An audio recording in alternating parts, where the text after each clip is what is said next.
Cheers to adulting. Hi, I'm Ashley Barajas. And I'm Abby Rosmarin. And this is Cheers to Adulting. Woo. Oh boy. We're gonna die. Yeah, but it's gonna be a good slow death. So today's episode, we are joined by the notorious other half of Abby's codependent marriage, Isaac. Isaac's got lots of experience and sage advice to grace us with words for the whole interview process, because that's what the topic is for today. Right? So today we are drinking a drink that was chosen by Isaac because either he hates us or he wants to get in Abby's pants tonight, probably both. Like it would take this drink to get into my pants. I'm sorry. I'm a slut, by the way. He'd just be like, hey, you want to do it? And I'm like, why didn't you ask 5 minutes ago? We're pro slut. You know, if you want to get your slut on, do it. Do it. This is a sex positive podcast. And then, speaking of sex positive, yes, the name of the cocktail, very appropriate because Isaac, this drink is called a slow, comfortable screw up against the wall. Can you imagine like going to the bar and ordering that? I would like a slow, comfortable screw up against the wall. Yeah. All the guys at the bar just turn and go, yes. Actually, that's like, so one of my favorite drinks to order is called Sex with an Alien. So, and it's like a tequila drink and it's green and it's delicious. So like going to the bartender, I'll be like, I'd like sex with an alien, please. Oh, good. I feel like there's a Trump wall joke there somewhere, sex with an alien. Like, yeah. I'm not going to make it because I'm a classy broad, but I can be meta and reference it. I'm not, so I'll come up with it by the end of the episode, possibly. There we go. Pressure's on. Make a joke. So in this drink, it's almost like a suicide. So it has, technically it's supposed to be slow gin, but gin was on sale, so I bought something else. So it's got gin, amaretto, Southern Comfort, vodka, Galliano, it's a liqueur, and OJ. Yep. Orange juice, not the acquitted murderer. So today we're going to be discussing jobs. And how to get them. And how to get them. So before we get into the thick of it, let's talk about some adulting or non-adulting that we've done this week. Sounds like a plan. Well, I'll go ahead. I really give you a choice. I'm just like quiet. Looking over at me like, you gonna go? You gonna do this? Also, a way Isaac initiates sex, just looks over at me like, you gonna do this? You gonna do this? And I'm like, yes. Again, raging slut over here. My adulting, I would say, is a practice in... That was a very delayed laugh. I'm sorry. You are drunk as a skunk. It's all good. Oh, not yet. I'm getting there. The night's still young. Mine is I'd like to say a practice in self-care and recognizing that I don't have to go 1,000 miles a minute. To keep an extremely long story short, I had 5 classes of mine basically just get axed within a 2-week span. 5 classes over 2 different studios. And for those who don't know me in real life or have not been listening to this podcast, first and foremost, I am sorry that you stumbled upon this now. And also, I'm a yoga teacher by day. It's a very volatile profession. There is a lot of ebb and flow. Classes get added, classes get dropped. I've never had 5 classes drop on me in 2 weeks. And it was a little nerve-wracking. You know, my anxious mind kind of kicked in, was like, you're going to lose all your classes and you're going to be broke, you're going to be unemployed, blah, blah, blah. And I had to take a step back and go, well, yeah, I lost 5 classes, but I was teaching upwards of 16 classes a week. Like, depending on the week, it could be 16. Like, yeah, there was a lot. And I was honestly on the fast track to burnout. I mean, I love what I do, but it was a lot. And my schedule was a little breakneck. And I've been taking this time to go, okay, you know what? I lost 5 classes. I still have 11. And maybe I can devote a little more energy to those. Maybe I can devote energy towards classes that pay a little better. The classes that I lost were also my worst paying classes across the board. As much as I love the students, they were real shit pay. And I was only staying because I loved my students. So for me, my big adulting has been able to take that step back and say, hey, I don't have to go 1,000 miles a minute. I can, take that step back, take a little more. Enjoy life, not have my schedule be held together with, duct tape and prayer, That's my childhood. Duct tape and prayer? Yeah. Oh my goodness, what was happening in your childhood? One of the the very first car I started to drive was held together by duct tape. We had that, and that was like when I was 18, 19 when I started driving that car, and we had it since I was in elementary school. Wow. Yeah. So yeah, it's not fun when things are held together with duct tape and prayer. Like, just gonna put that out there. But that's my adulting. How about you? So the past, just like every day, every week now seems like a fucking clusterfuck. So I haven't had much time to be home. I mean, it is my own fault. I'm a social butterfly and I overextend myself. I have no idea what that's like. I know, right? So although we did have company coming over on this past Saturday, I had the day off and I didn't plan anything except for like cooking dinner. And the house needed to be cleaned. And Michael kept making jokes about it. He was like, yay, is this, what did he kept calling it? He was like, is this horizontal cleaning day? Horizontal cleaning day. He was so excited. He was like, this is my favorite day when you clean. And I'm like, fuck you. You don't need to tell me all the ways that I fall short because I already know. At the end of the day, he like showered me with compliments. He was like, you did such a good job. Aww. Made me feel good. I was like, yeah, fucking adulted. Right, validation, bitch. I mean, it all started like the night before because I came home and I was like, why does it smell like cat piss? And that is literally my worst fucking nightmare is because I'm a cat owner. The last thing I want is for my house to smell like I own cats. The worst nightmare. So I went in search, and although I do have a fancy, it's ironic, I have a fancy UV black light flashlight, but I couldn't find it. So it was really like use my nose to find the pee smell and just destroy it with bleach. And there we go. It's called, if you have cats and you're trying to find a way to get rid of a smell, highly recommend. Not being sponsored. It's called like Angry Orange. You can get it on. It's a highly concentrated cleaning product you can get on Amazon. I feel like it should be called Angry Pussy, especially if it's going to be used against cat pee. It's really good, but you need to remember that it's extremely concentrated, and some people don't read instructions. I was reading the reviews, and some people wouldn't dilute it, and they like had to leave all the doors and windows open. Ooh, I'm just imagining that's it's very strong. I'm surprised there weren't like chemical burns then, because that's woof. It's just the smell, not even like. Yeah, it's highly orange. So that was my adulting. Woo. So before we get into that, we're going to talk. So we don't usually have a "we fucked up" moment in our podcast often. I mean, not to brag or anything. I know, not to brag, or just people aren't being very critical of our podcast. But fortunate, we did have a listener write in. On our last episode, if you haven't listened to it, we talked about 401ks and investing. We had anonymous because I believe they were also in the finance industry. They wanted to talk a little bit about the investment apps. Abby, do you want to? Sure, I can do the reading. So this is the comment that they wrote in for us. They said, these apps you mentioned, they sound iffy to me. You can't truly own fractional shares because these are traded only by full units, meaning there's a custody issue with this idea that leads me to think that they either don't truly own them, or if they do, what happens in case of a sell-off? What guarantees that they have the capital to back someone, to back some people? This wording is very interesting. What guarantees that they have the capital to back some people want out and some don't? This is some in brackets sick here, guys. The bottom line is be careful with these apps. Bigger brokerage firms have the option to buy in smaller amounts, and I just think it's safer. Remember that you don't need to invest directly in stocks.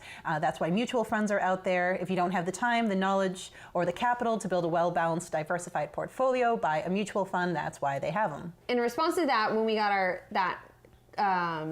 email, so I looked a little deeper into, so I particularly talked about Stash.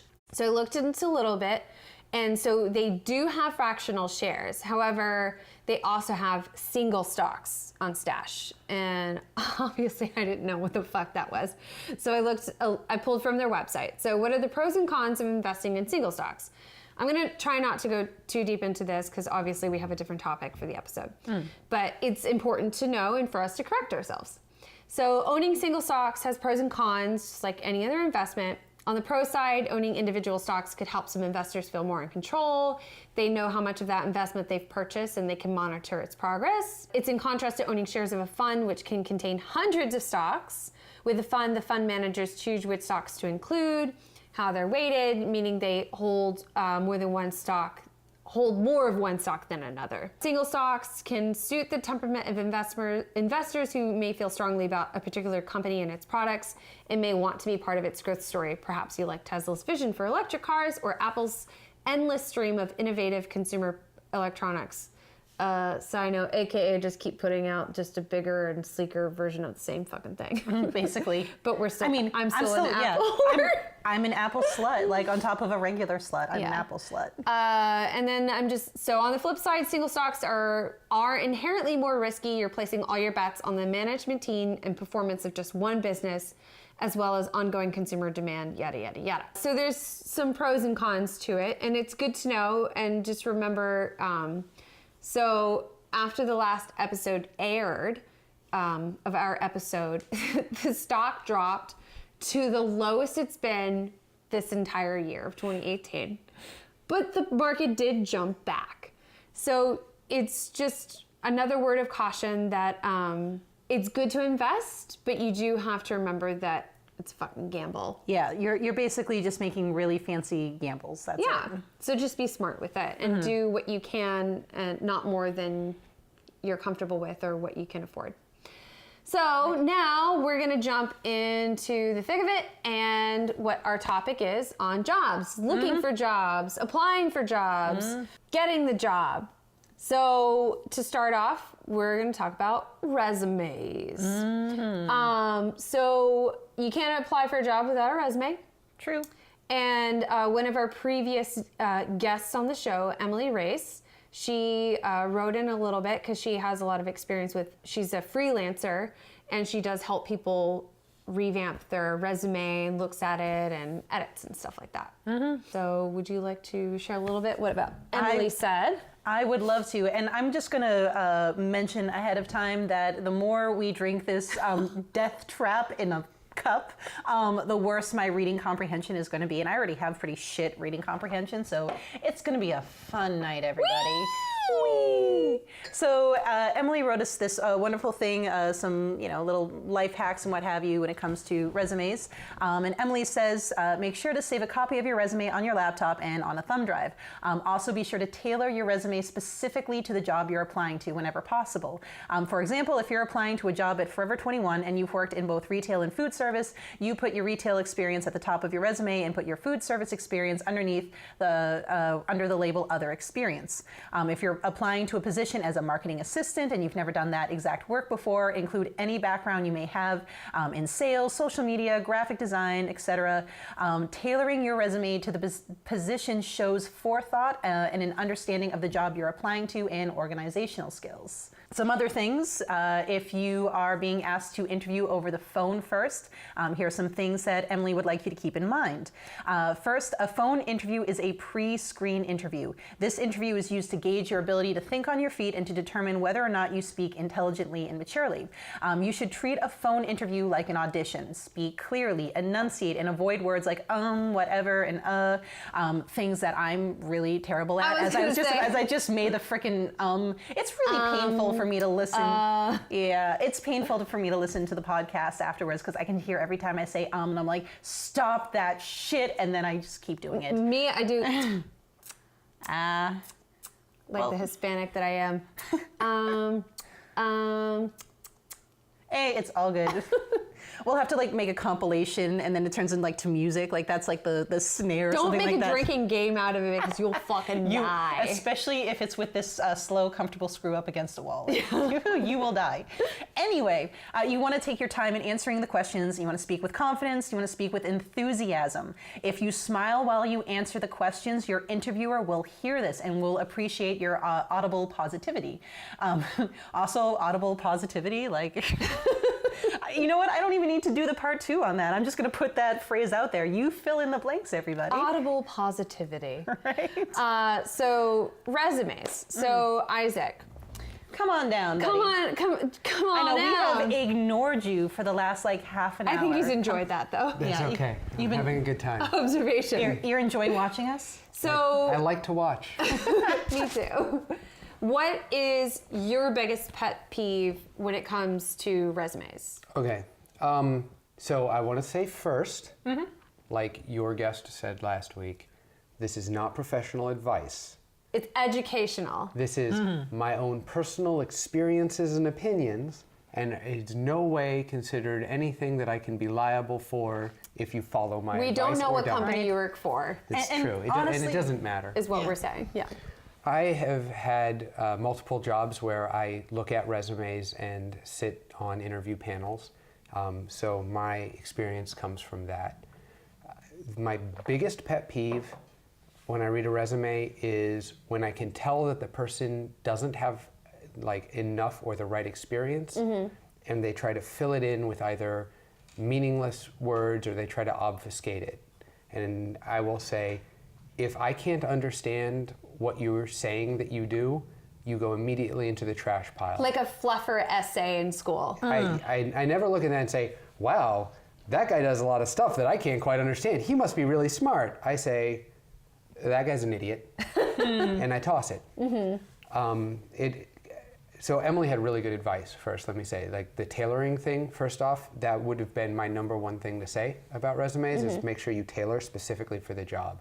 A lot of people tailor cover letters and they won't tailor their resume, but if you're going for a real professional job, you very much need to tailor your resume. The second thing I would say is under your work experience, under the job description, clear, concise bullet points of what you've done, what your roles were in that job. And the more detail you can give, specifics in it, but not a lot of verbosity, not a lot of words. I was trying to think of an example for this. So let's say that you worked at a pharmacy in a retail position, like somebody who's sitting on this couch might have in their past. Hi, guys.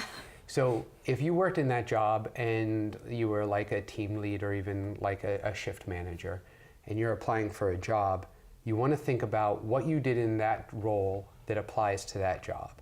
So for instance, if you're applying to be a manager in a company, you would say, led a team of 12 people, managed work schedules and holiday shifts, resolved, personnel conflicts. Very direct statements that say what it is that you did that are direct things that relate to the job that you're applying for.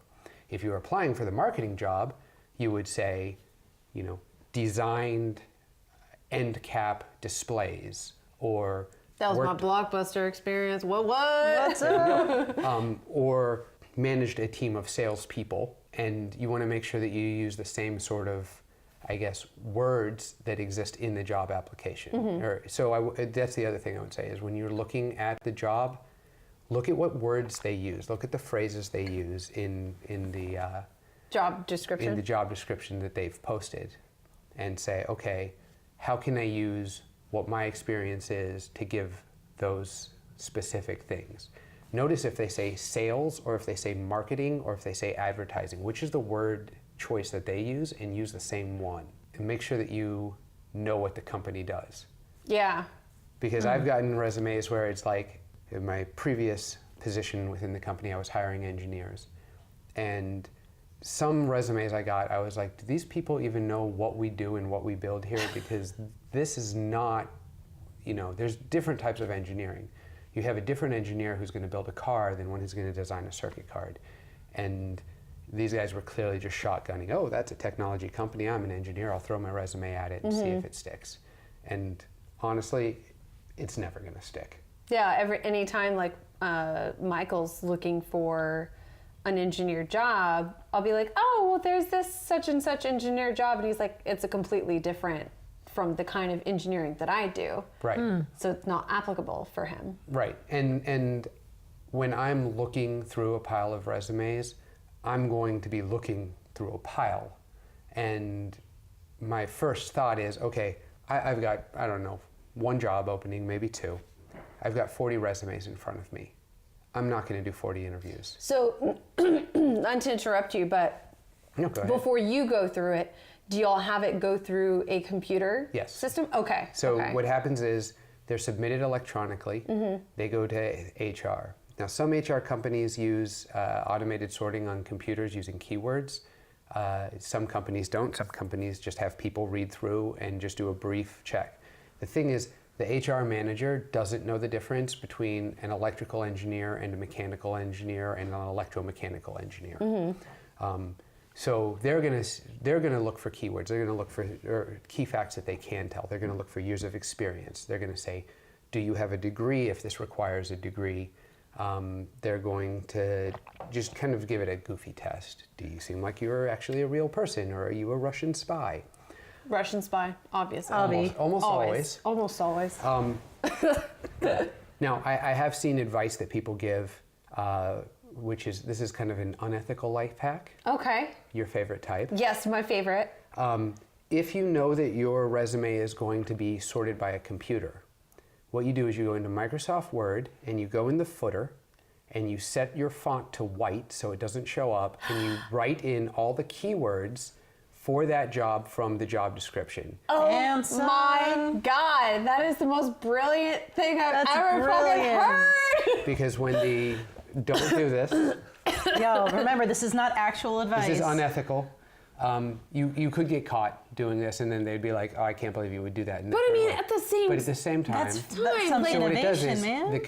the computer's scanning through the text. The computer sees the text, and it says, "Okay, you synergize international Yeah. marketing." It'll pick up the keywords. Don't use synergize. If Yeah. you use synergize, you're in the trash. But I mean, how unethical is it? The fact is, like, sure, it gets you through the computer process, But you still but have then to- another human's going to Yeah. look at it And you and still say, have to like, pass. you're Right. going to get to Isaac and you're going to be like, you're So- full of shit. Toss. If you are. So if you're worried Sorry. it can give you an edge, I don't know. I certainly have never done that myself. And if I found that somebody did that, I would call them directly and be like, that's hilarious and extremely clever. Give me a real resume and don't try that shit again. There you So I would say, you do have to get through that initial screening. The phone interviews are usually for candidates who are either they're on the edge, or we have a very large pool that we need to narrow down. No matter how nerve-wracking interviews are as the interviewee, there are a lot of people who don't like doing interviews. And if you go to a company, like if you're interviewing at Forever 21 or Rite Aid, it might just be you and a manager. But as you go into something that's more of a career sort of field, anything, like no matter what level you are at a large company, if it's like a very basic entry level all the way up to vice president, you're probably going to be interviewed by 2, 3, or more people. The thing is, they have jobs to do. They don't just sit around and do interviews all day. They've got work that they need to get done. So any interview is time out of their day. A lot of people hate doing interviews the same way people hate getting interviewed, or are at least a little fuzzy about it. So what I do and what they do and what everybody does is they look for reasons to reject. We're not looking for reasons to accept you. The only time we go back through is, what we do is we take all the resumes and we go through an initial thing.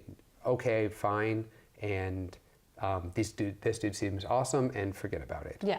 And as you go through, if you end up with 4 or 5 in the people seem awesome, those people are going to get interviews.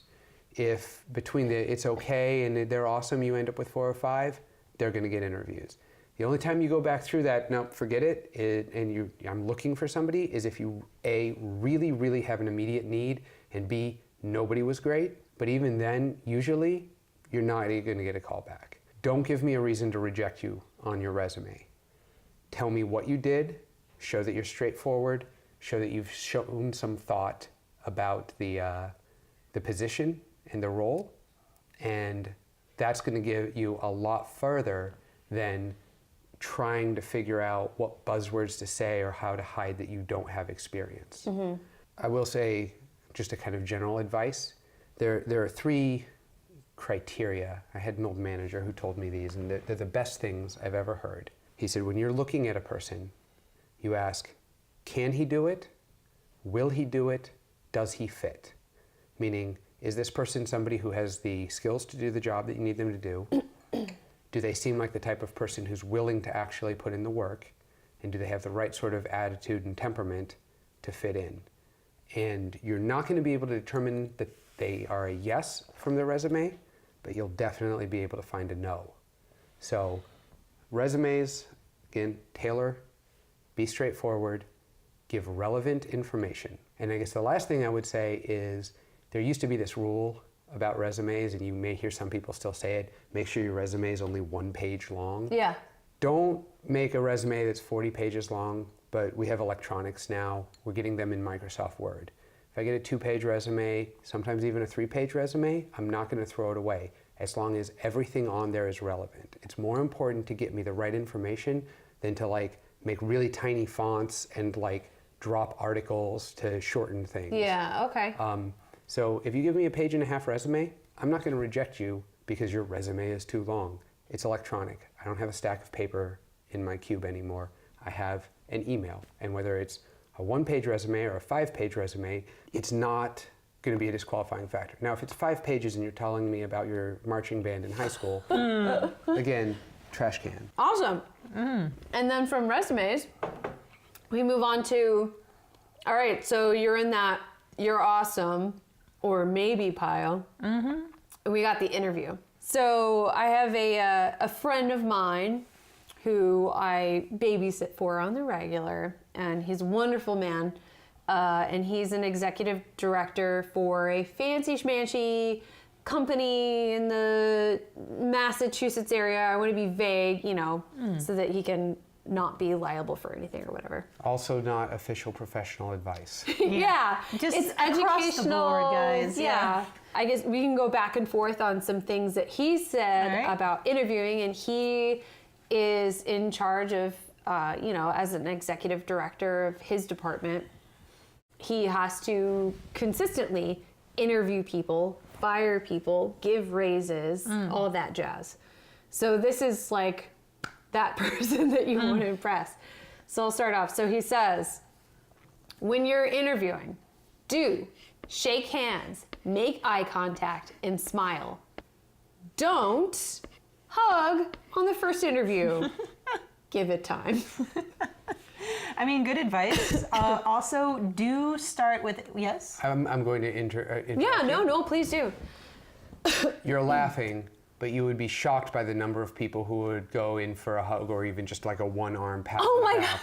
It's a little too familiar. That's you know? way even for me. Yeah, and I'm anyone a- who knows me. Yeah, I mean, likewise, I'm a hugger, and in a professional interview setting, it's like, yep, we're gonna handshake, and there's plenty of room for the Holy Ghost in between us. I'll absolutely hug on the first time of meeting someone, but not when I'm trying to get a job. Exactly. So I'm just saying, you laugh about it, but it happens. Firm handshake. And the other thing is, first off, not too firm. Yeah. Yeah. You're not trying to win an arm wrestling contest. And the other thing is here, let's go for a handshake real fast. Don't do this to me, where you go like that Oh, God, I hate that. and you force me into giving a weak handshake. Because It's now like I'm pissed at the you. royal we, like, Right. here are my drapey No, no, no, fingers. For the no, people no, who are just don't, listening. I'm saying, don't give me the drapey fingers, but don't force me to give you the drapey fingers either by going too fast. Thumb, thumb, like that, firm. Like the hands are scissoring. Yeah, hands are scissoring. Great mental image. I have firmly established this. So, I'm sorry to interrupt. Go ahead. That's fine. It is all good. This one is do start with a somewhat personal vignette, perhaps a funny story about your weekend, but do not tell your life story before the interviewer even has a chance to ask a question. Which is, I feel like, is similar to the handshake versus a hug. Yeah. Like, understand boundaries, people. So do feel free to mention your hobbies and personal interests. It helps the interviewer see the real you. Okay. So I love that Rich said these things Oh, my because he's goodness. like, a very, he's an executive level person. And I did not realize he was Okay. going to have this sense of humor about him. I he's love this. fucking hilarious. Oh my goodness. I love you, Rich.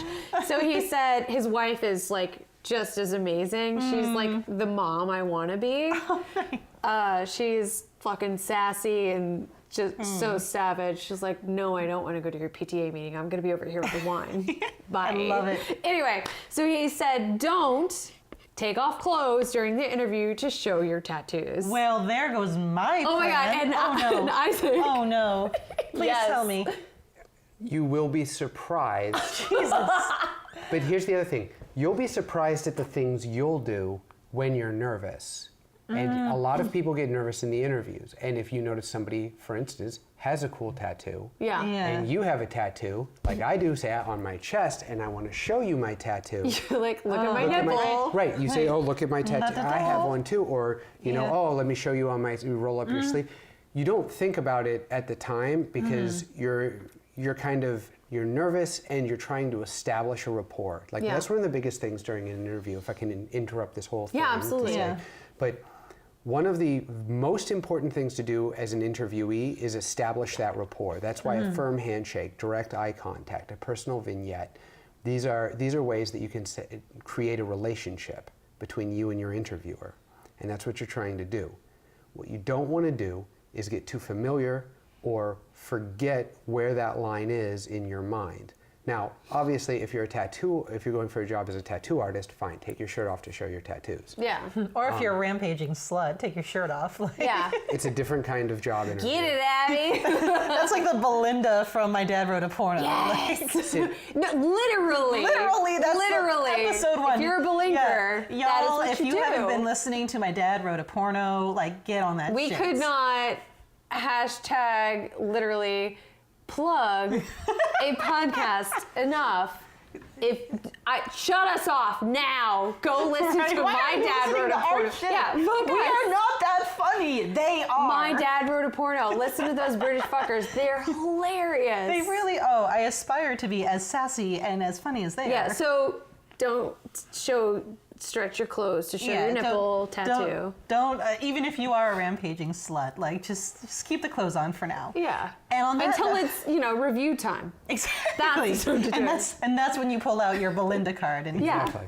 So, anyways, another one is do you have a personal elevator pitch about yourself, your background, your skills, and how your career has progressed. Write it down, practice it, memorize it. You will appear smooth and somebody who can think on their feet. And for those who don't know the elevator pitch, that's the idea that you can basically You're in an elevator you're and in you an only elevator. have like one or two Yeah. floors to Exactly. get your point across. See, I wasn't doing the elevator pitch as explaining about the elevator pitch because girlfriend has been drinking, she's been getting a slow, comfortable screw up against the wall all frickin' nights. And on that note, don't wing it. You will appear unprepared. Correct. Absolutely. Do your homework. Pull out your best stalker skills on LinkedIn or on other social media. Know about the company, as Isaac was saying before. I wanted to say something, but we're coming full circle. So know about the company you're meeting with and the person you are meeting. So compliment them on their career, saying something like, I see you worked for Tesla for a while. That must have been an amazing experience. That shows you're prepared. Just a little more like, yeah, like if you can it's just the the era we're in now. Nothing is hidden on Google Right. unless you choose to make it. All right. So if you can Google them, fucking Google them. Maybe you have a mutual friend. And I mean, it's not the most ethical thing, but at the same time. No, I'm going to stop you. Yeah. It's not unethical because I promise you, your interviewer has searched you.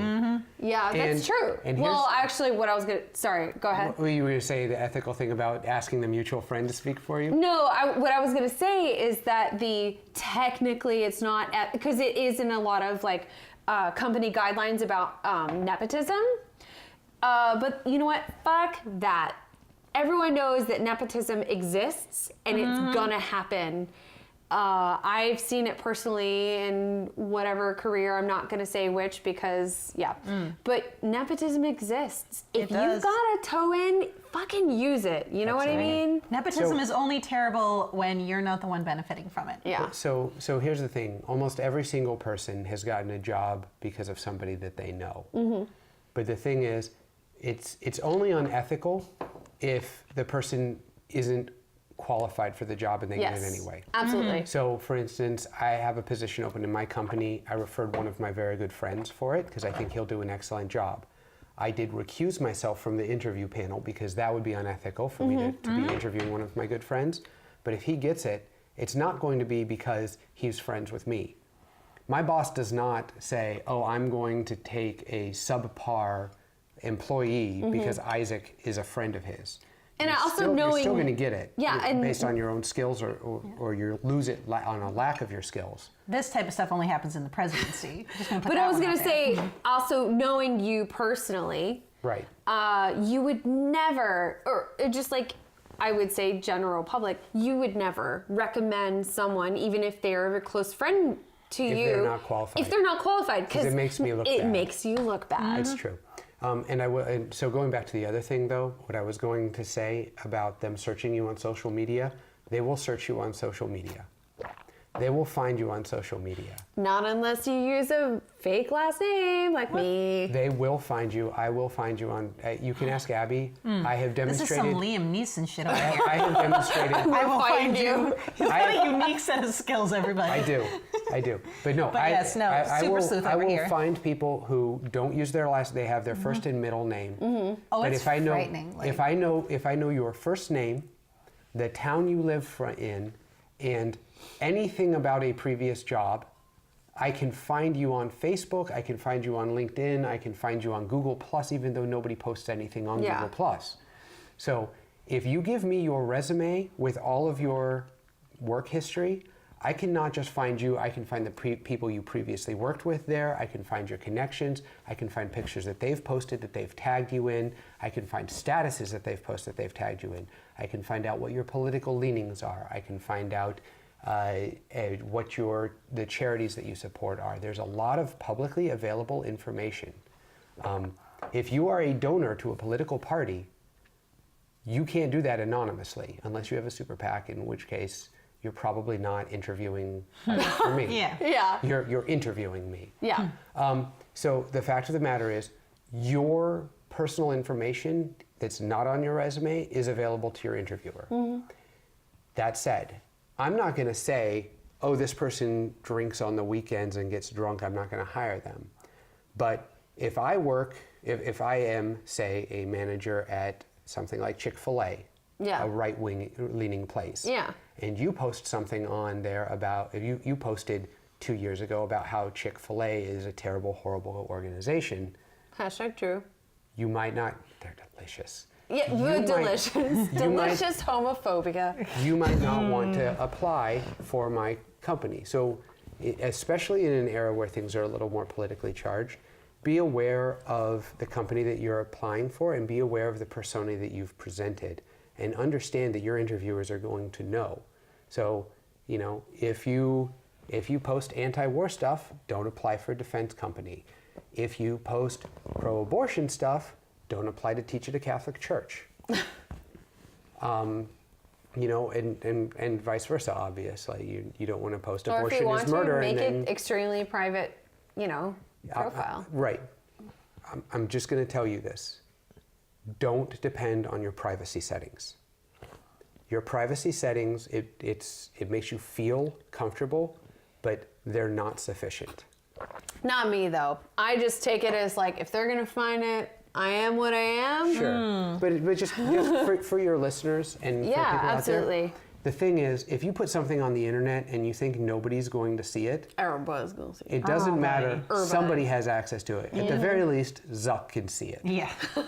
And Right? do not Fucking trust that Zuck. motherfucker. I'm just saying. The mother Zucker. The mother Zucker. Mother exactly. Zucker. So, All anyway. right. Anywho. Don't ask what the company does. I feel like this is obvious. Yeah. Be prepared. But Right. although Isaac keeps proving us wrong and Yeah. all the things that we're like, what? You wouldn't do that. So be prepared with some simple facts and figures. Pull them out. Say, I know you make widgets and kazoodles here and have #1 market share in Tasmania, but I was wondering what other products you will be introducing into the market over the This next is a conversation I have all the time in my interview process. Your widgets and kazoodles? Right? Well, so, I mean, I work for a very large company, and we have multiple divisions that do different things. And, like, I mean, let's even think about this. And this was one thing I was thinking about that I wanted to say. Be aware of the division that you're applying for. If you're applying for GE, right, they make giant energy turbines. They also own NBC. Huh, did not know that. So if you're applying for a job at 30 Rock, you might not want to be sitting there talking about, you know, energy efficiency. It seems like an obvious sort of thing, but at the same time, to the people that you're interviewing with, they know what they do in and day out. And the stuff that other parts of their company does, that's not what they live. So it's going to seem really weird. It's like, well, you seem really excited. If you're applying for, I don't know, Procter & Gamble, I think they make the Johnson & Johnson products, and they make, I don't know, lots of stuff. Yeah. So cereals of some nature. And Sure. if you're sitting there talking about how the shampoo's great, it's like, well, that's fantastic, but we make food. Like, I don't know what maybe you should go to apply for our division out in Sacramento. Yeah. Make sure you know a lot about the position that you're applying for. Because if you don't, you're going to come off as, at best, ignorant, and at worst, disrespectful. Here's my favorite thing that I read from Rich. Don't #2. If in your stalking you see pictures of the person you are meeting in a less than flattering way, don't mention it. Use it for career blackmail later on. When my solid new advice. boss, so I had a boss change, and when my new boss came in, I found him on Facebook As you do. before he got the job. And I found less than flattering photos of him, and I saved them to my computer, and I memed him. Oh my goodness. And so as things have been, like, throughout the year, after I developed a relationship with him and a friendship with him, as the year has gone on, I have occasionally sent him memes of himself. Tasteful ones, respectful ones, never cross the line professionally. There we go. So here's another do and don't.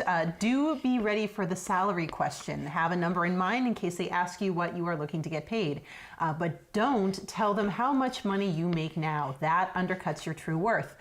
Here's an example. If you make $25,000 and the range of the job you are interviewing for starts at $40,000, but you tell them that you make $25,000, then there is a good chance they will offer you a 20% raise and keep the difference. Hey, you're happy with the 20% raise, right? Like $30,000, guys.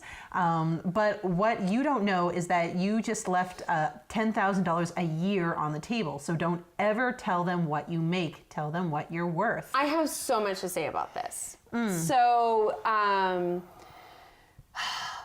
they recently, it's passed since I've left Massachusetts.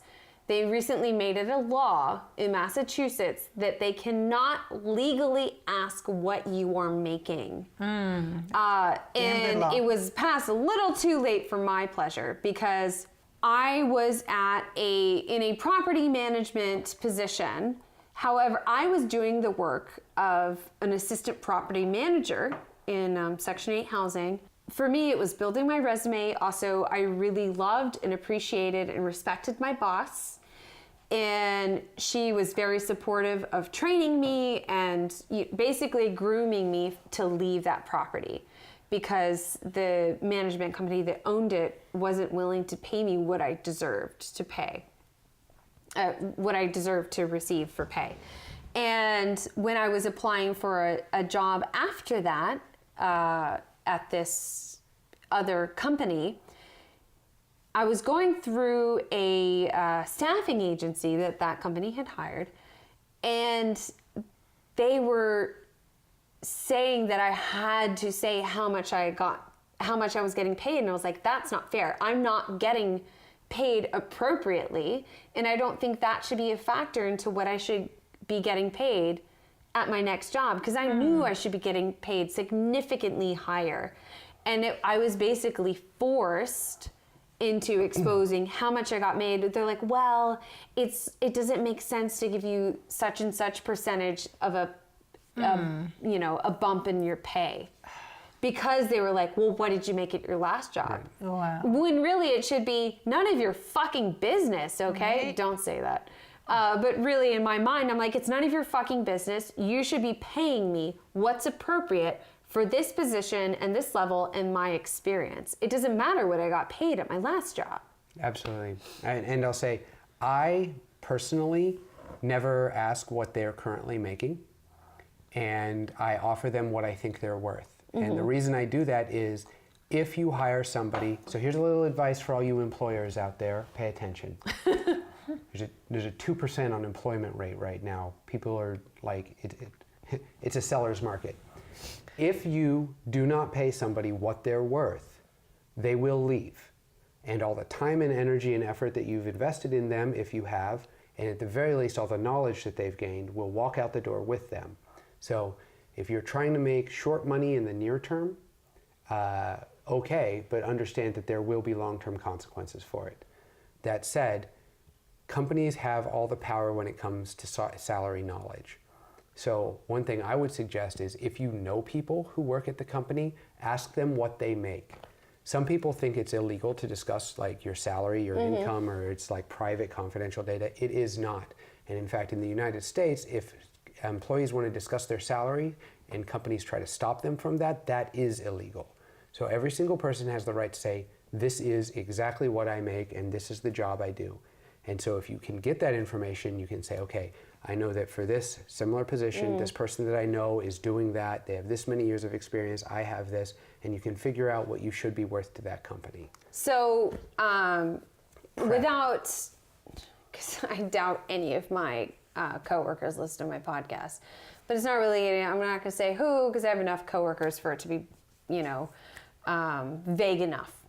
So I recently had my review, and it's been a year, and I know that I do, and in my review, I was definitely very appreciative of my coworkers, and I said, it's not that they don't work as hard as I do, but I do more, and I do things that they can't do. So there are certain skills that I have. They have a other housekeeper who used to be full-time and used to do all this stuff, but now she doesn't, because she's now working towards leaving this company, Sure. and she's going to college, and so she only works 1 day a week now. And when they presented me with, it was a wonderful raise, I was very happy with it. However, I went into my review knowing I was going to ask for more than what they were offering.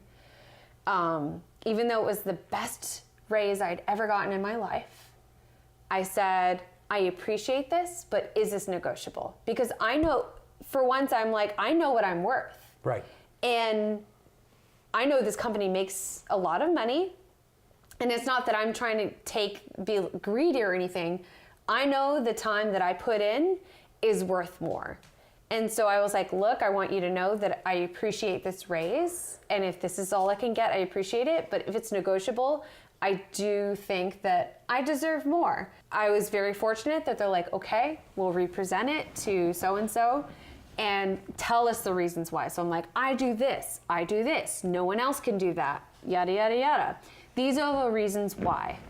And, it's like, I felt very, very uncomfortable, very physically uncomfortable having to present this forward, I felt guilt. I felt fucking shame, even though I know I shouldn't, and that I very well deserved this extra % of raise. Don't feel shame if you think you deserve more. Because they might not say no, and they might think it's reasonable. Because they're going to try and lowball you because, you know, that seems reasonable. Yeah, well, I mean, the other thing is sometimes the people don't realize it, what you're doing. And sometimes your management, your direct management is limited by quotas or certain things that are coming from even further upper management.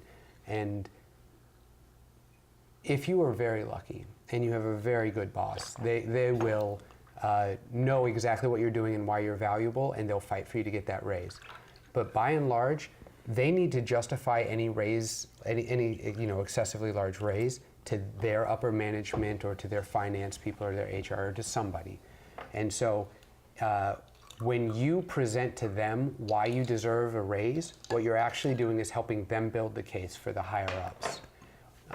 And that's an important thing. It's a little off getting a job, but it's about maintaining a job and like building your career. So if you're in a field that you want to stay in, if you're in a field where you want to like build your career, you know, make sure that you help your boss help you. And if you don't have a boss who's going to help you, get a new boss. Because there's an old saying, people don't leave companies, people leave managers.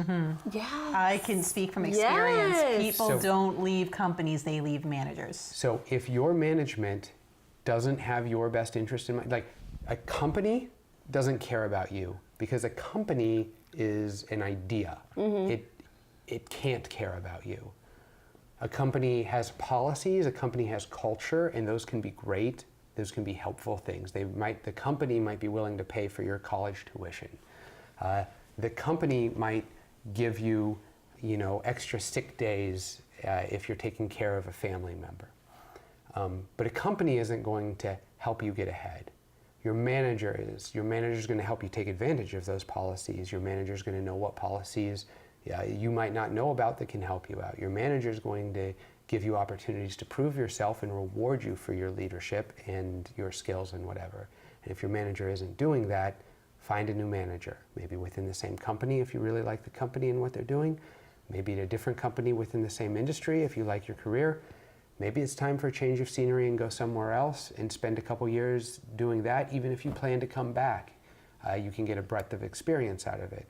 But what you need to do is you need to make sure that whatever situation you're in, the people who are responsible for your progression actually have your best interests in mind.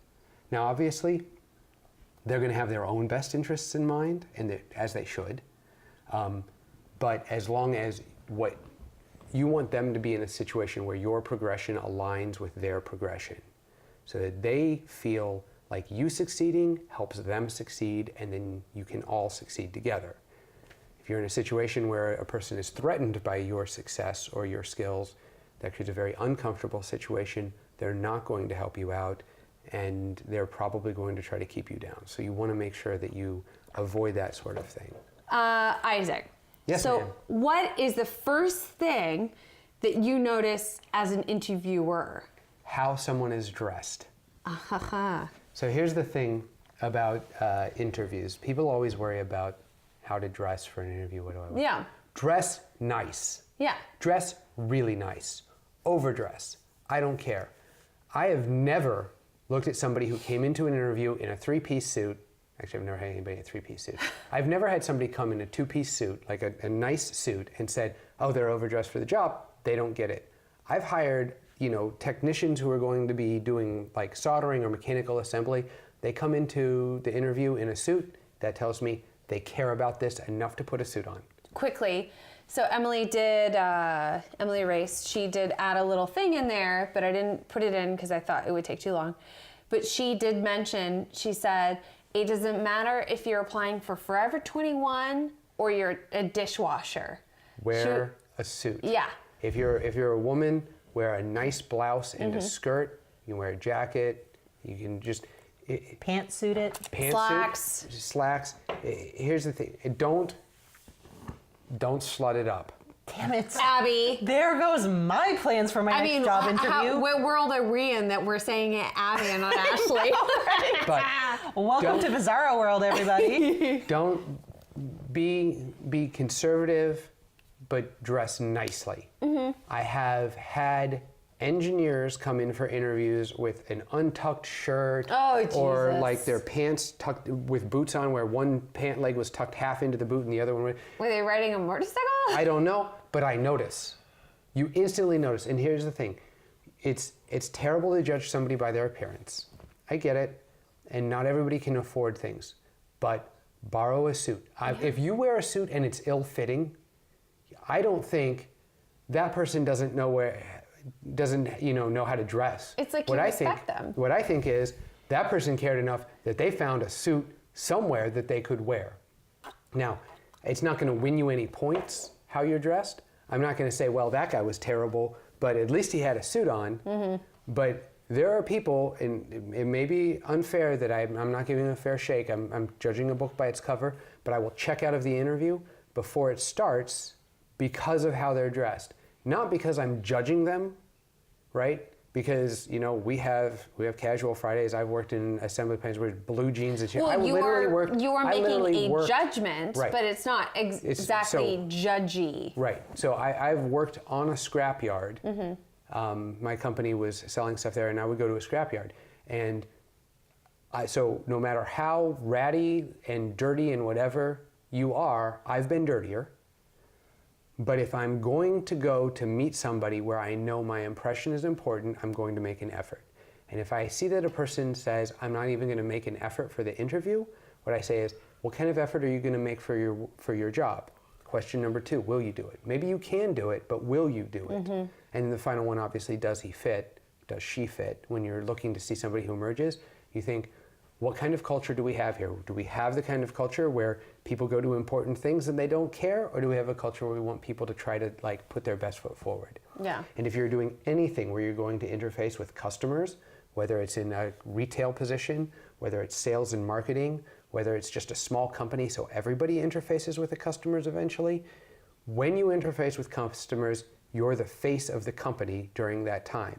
So if I'm thinking on behalf of the company and I'm thinking on behalf of my department and myself, and you're going to represent me, I want to make sure you're the kind of person who makes an effort to put your best foot forward.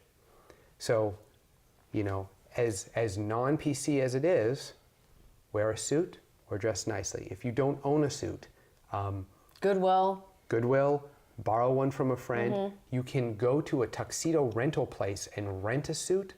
I don't know what the prices are. They might be expensive. Like I said, I don't know. You don't need to go buy a $500-$600 suit. You definitely don't need to buy a $3,000 suit. I'm sure you must have a friend who's close enough to your size. You gotta find a friend who's close enough to your size. Find a family member. Wear your father's old suit from 1980. Dig up your father from the grave if you have to. And the clothes that he's buried in, it's probably mint a little condition. All right. Get it dry cleaned. Yeah. What's that smell of formaldehyde? Preservatives. It's the new Calvin Klein scent. So I would say the eye contact, the firm handshake, all these things are important, but remember that first impressions start the moment I look at you. Yeah. There's another piece of advice for interviewing, and that is be enthusiastic about the job, but don't fake the enthusiasm. Because I'm sitting there interviewing people, and I am much better at reading body language than you are at faking body language, because that's how it works as a human. Every single person is better at reading body language than they are at faking it, and better than most people are at faking it. But especially if I'm sitting there listening to 4, 5, 6 people in a row tell me about how great my company is and how great the work we do is, I can tell when somebody's genuine and when they're not genuine. The other thing is I will do little things, little tricks, if I have difficulty discerning. Sometimes people come in and they're just so upbeat and so peppy. I can't tell if they're really excited. Yeah, I can't tell if they're really excited about the interview or if they're really excited just in general, and I want to gauge their enthusiasm for the job. So if you tell me something personal about yourself and whatever, I will ask you a question near the end of the interview about the thing that you told me about that you care about. So for you, Ashley, I would ask you something about your cats. Yeah. Having mentioned something, I would say, oh, I love cats too. You know, I've got a couple. How many cats do you have? You know, tell me something about them. And I will see how enthusiastic you are to talk about your cats, and I will measure that about how enthusiastic you are about the job. So if you're like, I really like the job, and you're like, oh, my cats, I'm like, oh, that's what real excitement looks on her face. And so I'll be able to gauge. So that's an important thing to remember is go for jobs where you actually would be enthusiastic and where you actually want the job.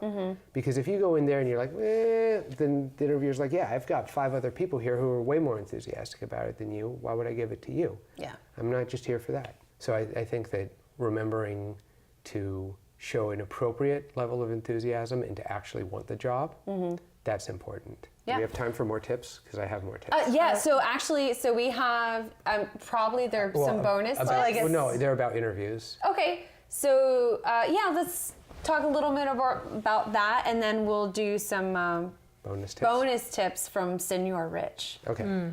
So going on to you're talking about like your appearance and stuff. Emily was she had emailed us and talked about hygiene. Super important. It's like, look, I know it's tough and it's annoying to like dress up for the interview or whatever, but it's just like little things.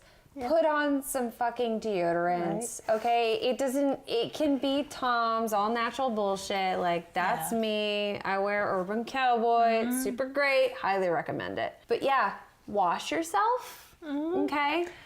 Like I've legit, I worked at a place where the boss admitted to me that the person who came in for the interview had greasy hair, and she was like, yeah, you know, she was kind of qualified for the job, but like she didn't take the time to wash her hair, and that's all I could think about, and so we're gonna pass. It's like, I have greasy hair days, but it's like, if I'm gonna go in an interview, I'm gonna make my shower day before I go in there, okay? Right. Maybe you don't have time. There are ways to dress up that fucking greasy hair. Right. Comb your hair. Right. Run a fucking brush through it, y'all. Yeah. So I did remember what I was going to say. There we go. Thanks for that. One of the most important things, we talked a little bit in the resume section about making sure that your experience on your resume was tailored for the job. Yeah. During the interview, that's when I'm going to find out, do you actually know what you need to do for this job?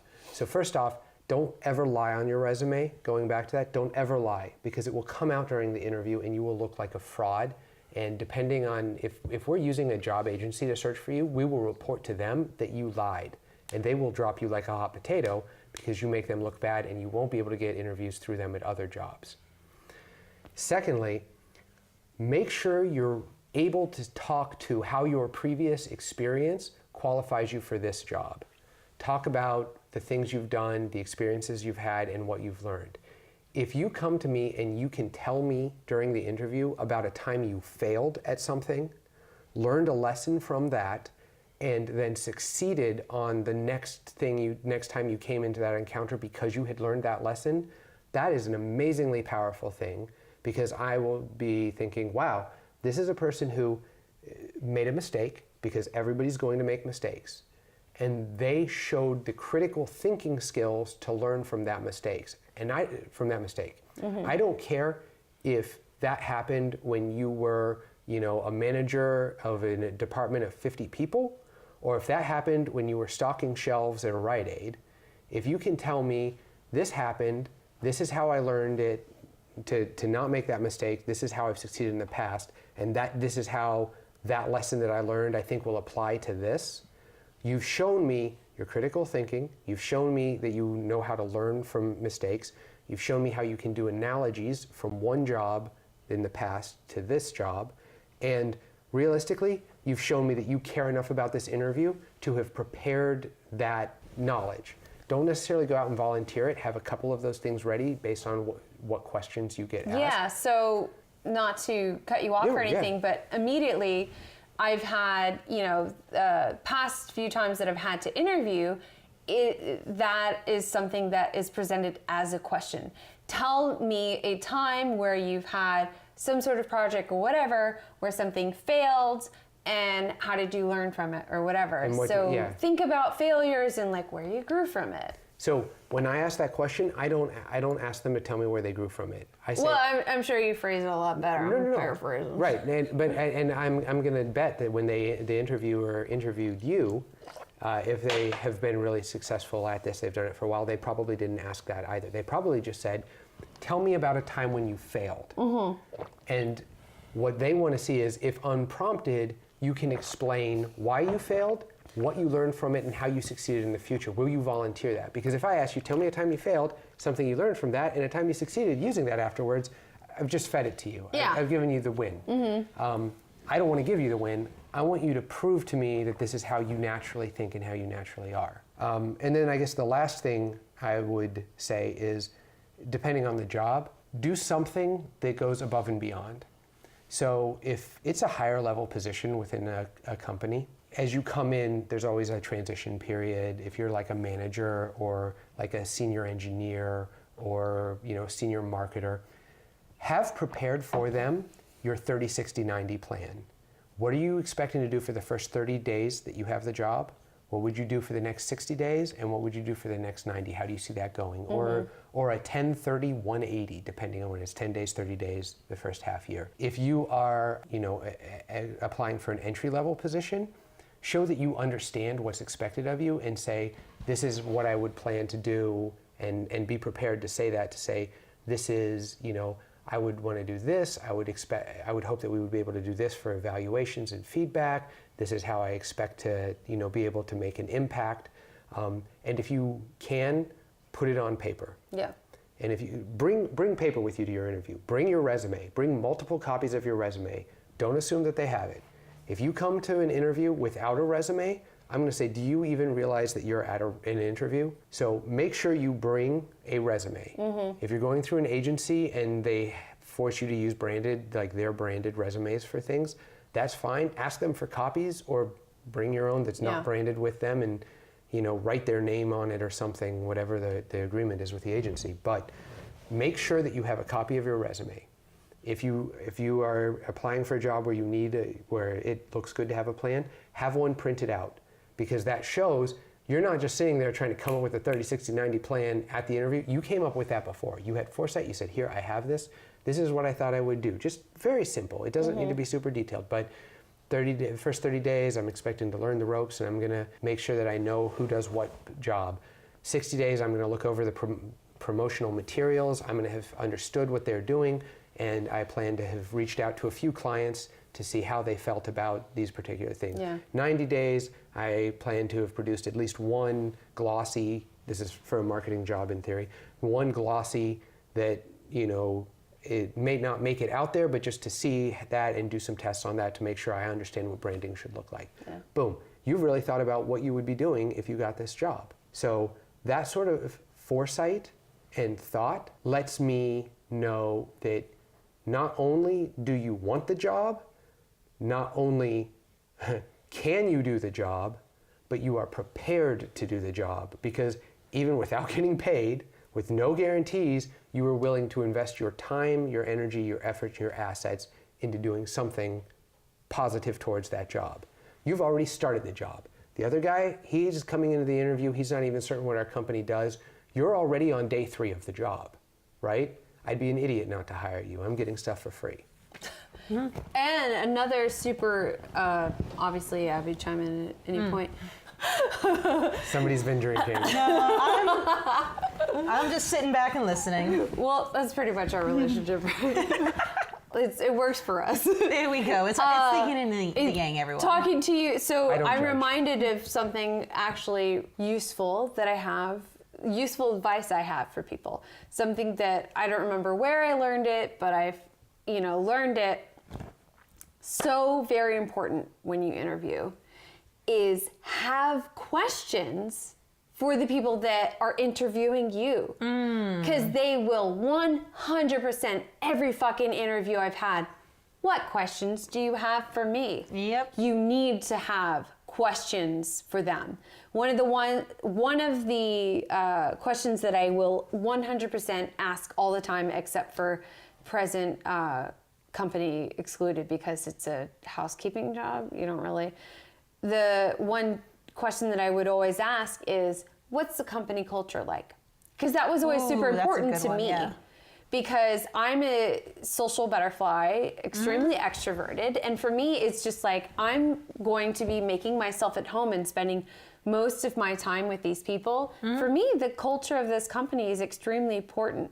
Like, do people interact? Do they go out together? Do they do lunches together? So that's one of the questions that I would always, present to the people that were interviewing me. What's the company culture like? Yeah. And you will be surprised how fucking impressed these people will be. And I was like, oh, wow, that's like such a simple question. They'll be like, oh, that's a great question. And they have to think, and that will really change the game of who has the power. And it's such a power dynamic. Just like positing that sort of question to them. Right. It really is. And I mean, as somebody who would avoid that like the plague, like that is actually something that was one of my weak spots and when it came to interviewing, because I'm very non-confrontational. And even in interviews, it would be like, do you have any questions? Nope, no questions whatsoever. Everything is dandy and roses. Like, I mean, obviously not saying that in the interview, but basically sending that message. The problem is when I would do that and immediately kind of skim over it, like I'm making myself as small and unassuming as possible. And when they're looking for somebody to hire, they're not looking for small and unassuming. They're going to find the shining star and pick that person. You also appear disinterested. Yeah. And they want somebody who's interested. So, and that's a great question, company culture. Other good ones are things, if you're, for instance, into fitness, you can say, do you guys do fitness things here? Do you have, company activities? I really enjoyed those, and I like to get involved on a wellness committee type of activity. Or I noticed that you guys do this charity event. Can you tell me something about that? Because, like, for instance, they may do like a breast cancer walk. Hey, I was really excited when I saw that because my grandmother had breast cancer, and it's a really near and dear thing to my heart. Can you tell me something more about that? It's something that shows your personality, shows that you know and care about the company, and that you actually are truly interested in. And that really that's the icing on the cake. That's the chance for them to really say, for that third question, will they fit? Yeah. Yep. Yeah, absolutely.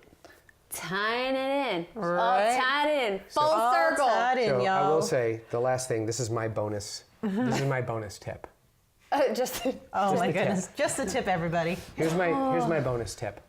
And it comes for, here's my boner It tip. comes from Your boner everybody. tip. Here's my boner tip. Boner tip, everybody. If you are in the interview and you like what you hear from the company and you want to work at that company and you want that job, ask them for the job. Tell them you want that job. In the interview, say, when they say, do you have any questions, you ask, they say, you have anything else? You say, you know what? No, I don't really have anything else. I guess the only thing I would say is, this has been fantastic. I've really enjoyed everything that I've had here. I would love to come work for you. I would really like the job. If you offer it to me, I would love to take it. Fuck yeah. Oh Because man, yeah. That's a fucking power move. But Right? it is. But Big dick energy. Just put that dick on the table. I used to dance under the name Big Dick. The thing is, if I'm on the fence about you, but you're excited about coming to work for me and you're willing to put yourself out there, you're willing to put yourself out there. It's a dating game move. It's like a dating game move. You're not gonna, if a dude comes up to you and he's like, hey, hi, you're pretty, I'm handsome, and you're like, yeah, and you guys talk, and he's like, okay, I'm gonna go back over there. You're like, well, that was random, but he was like, you're attractive and I would like to take you out. He's gonna stand a much better chance. Yeah, absolutely. So if you're in a job, you can say to them, essentially, you're attractive and I'd like to be under you. Yeah, under you. I mean, work, Right? work Exactly, for you. yeah. Yes. I'd like to be under you. You will be.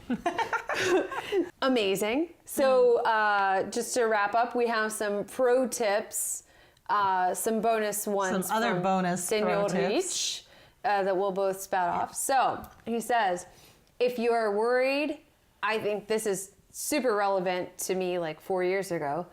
If you're worried about appearing too young or too old for a certain job, remove the dates of your education. Because that's easy. They'll be like, okay, they graduated high school this year or college, they must be this age.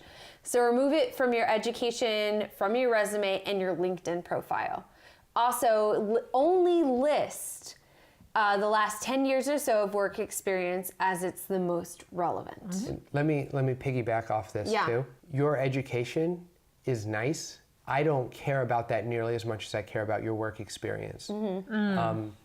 You went to MIT or Harvard? Cool. What have you done for me lately? Right? So you went to, bumblefuck state college. Yeah, but same. then you managed a $10 million portfolio. Cool. I don't care where you went. I care what you did. Yeah. So anybody who puts their education first on their resume is telling me they're proud of their college. When people put their work experience first, they're proud of what they've done. There you go. Also, remove your objective and goals statement. Your objective is to get a job. I know that. You want to work with people in a challenging and stimulating environment. So does every other fucker under the sun. Put it in your cover letter. Don't put it on your resume. Your resume is facts. There we go. I like it. So another pro tip for y'all is do not mention that you are interviewing for that company on social media, especially in a negative way. I mean, negative way. Here's the thing, like this seems like such common sense to us, but there are people who do this shit. Like I've seen it even on my own walls, interviewing for such and such company, such as Soul Drain, blah, blah, blah. Like people do this and don't. So to continue on with what Rich says, most companies have PR agencies, a PR agency scan that will, wow, I'm totally missing this. I know! Like, Would you like me to read? no, most companies have PR agency scan that, Jesus Christ. Most companies have PR agencies scan that and send along negative reviews and comments. There we go. It's the article that was throwing me off. I was, you know what, reading comprehension. I'm like five. She's drunk. I've had so many slow, comfortable screws up against the wall tonight. Got at least one Rampaging more left in slut. you. Come on over here. After the podcast, sweetie. All right. It is the quickest way to not get a job or to have a job pulled from you by saying something silly like, I got a job at Whizbang Corp. I guess I will have to go, I will go have a soul-sucking job, which, again, like I said, like this is shit people do. I've actually seen this. Chances are they will see this and they will be happy to rescind your job offer. And my favorite, another tip from Rich, have an answer for what is your biggest weakness question, which is such a terrible question. The stock answer is, I work too hard, or I strive for perfection. Just keep it short and simple. It's a dumb question that should never be asked, so just have a really short and sweet answer ready and don't throw yourself under the bus. Thank you, Rich. Yeah, well, it's true. That's the worst one. I don't ask that ever because I'm gonna get. So there's three answers to that, right? Yeah. There's the I work too hard. There's the like, well, I like to go out and murder hobos on the weekend. Yeah, same. I mean, who doesn't? Right. Hashtag samesies. So there's either the Hashtag fake twinsies. there's the fake answer Yeah. where you try to like you compliment yourself and humble brag. There's an actual terrible answer that'll lose you the job, and then there's the right answer. And in my experience, the best answer is to do what I just did there and call it out as a terrible question. You say, "No, this is a terrible question because this is why," and then usually I have my actual answer also, which will be something like, in one of my last jobs that I interviewed for, I didn't have as much experience as the other candidates. And I said, in this case, it's pretty obvious. I don't have the years of experience in management that some of the other candidates have. So my biggest weakness is just going to be that lack of experience. And unfortunately, the only way I can fill that is by getting the experience. But I'm hoping that this job will be a good fit because of ABC, and that you guys will be able to help me doing X, Y, Z, again, with that 30, 60, 90 plan, and show how I mitigate it. So make sure you have a real answer for it, but also, since you should have thought about it, you have a mitigation plan. One of mine is always, because I try not to do those obvious ones, I say, I don't know how to say no, which is true. And I say I overstretch myself, but I've learned to try and say no a little bit more. But that is my biggest weakness, that I try and bite off more than I chew. Will you accept 50% for this job? No. How lucky you! You're getting better at it already. So that was great. Hopefully that was super helpful for you. To wrap it up, thank you, Isaac, for coming on, having your Absolutely. face on there. That handshake will turn into a hug with his wife. We will scissor with those hands. Obviously, so like we had some, wonderful listeners give us some comments and feedback and advice. We highly appreciate it. So if you have any, please, slide into our DMs, email us, any of our social media platforms. Constructive criticism, we're very welcome to it. Apple Podcasts, that is where it makes the biggest difference, although listen to us wherever you want to. Yeah. But if you are going to review us, please subscribe, rate, and review on Apple Podcasts. Follow us on Facebook. Right. Cheers to Adulting. And Instagram, Cheers to Adulting Podcast. Yes. Twitter, which we never use. Cheers number 2, Adulting.